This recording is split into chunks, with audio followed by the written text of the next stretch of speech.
Candidate 147टा पाई पारुना। यह हूँ वास्तविक सत्य। गोटे छोट दलर मत आपण माध्यम प्रेस एवं मीडिया बंधु माध्यम आम ओडावासी पाखे रखा चाहूँ। प्रथमे आपण मानक धन्यवाद कि आपण मैंने आसी प्रेस एवं मीडिया बंधु मान को अनेक स्वागत। जो ओडिशा भारतीय जनता पार्टी से माने कहउछंती कि 147 निर्वाचन मंडली से माने ओडिशा रे लड़िबे। से माने से 47 निर्वाचन मंडली पाई कैंडिडेट 147टा पाई पारुना। यह हूँ वास्तविक सत्य एवं सेथिपाई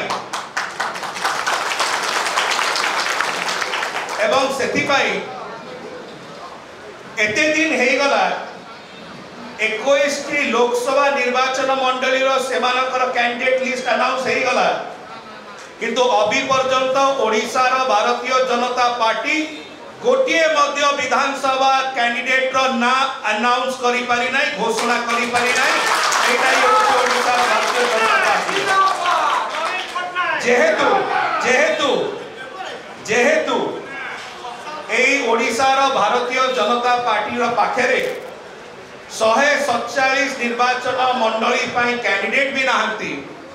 सेतिबाई से माने ए प्रकार व्यक्ति मानू को नेकरी कैंडिडेट करूचंती किंबा करिया को चाहूचंती जो माने जन विरोधी कार्य रे लिप्त किंबा आपराधिक कार्य रे लिप्त रहितिबार यथेष्ट नजीर रहिछि।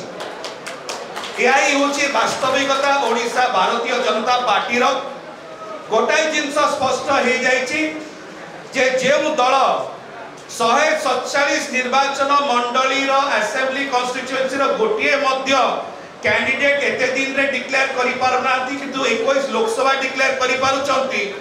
ताकर स्थिति, ताकर भावना एवं ताकर असहायता संपूर्ण भाव में परिप्रकाश होछि। एटा ओडिशा वासी को सामने स्पष्ट हो जाइछि। ओडिशा वासी भल भाव जानिचंती। धन्यवाद।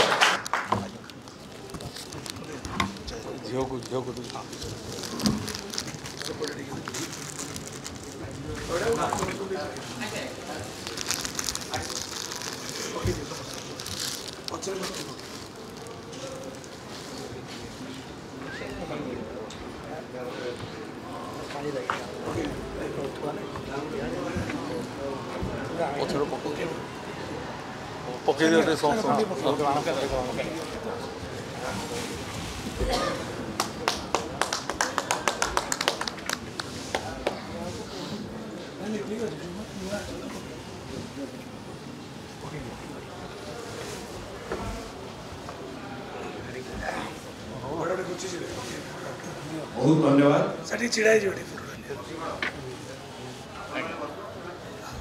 आमे बसी पड़िबा।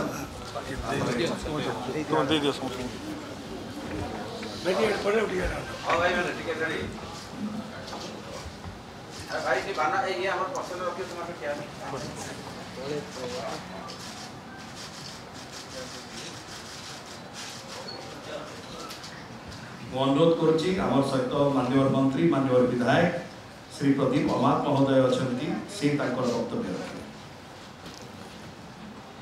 आज ये मिश्रण पर्वर जे आवाहक मुख्य राज्यसभा सांसद श्रीजुक्त पात्र महोदय, मीडिया कोऑर्डिनेटर डॉक्टर माझी महोदय, विशेष भाव में आज ये कार्यक्रम रे जो बंधु माने कम्युनिस्ट पार्टी ऑफ इंडिया आम जिला स्तर में परित्याग करी बहुत जिला स्तर परित्याग करी बिजु जनता दल में आज सामिल होती जी नेतृत्व नौले श्रीजुक्त अवकाश साहू महोदय एवं कांग्रेस दल नारी नेत्री ममता पंडा जनरल सेक्रेटरी महिला कांग्रेस एवं आज उपस्थित थिबा शताधिक आम कम्युनिस्ट दलर समस्त कर्मकर्ता सदस्य ट्रेड यूनियन समस्त सदस्य वृंद आज विशेष भाव में ओडिशार प्रिय मुख्यमंत्री नवीन पट्टनायक जो विचारधारा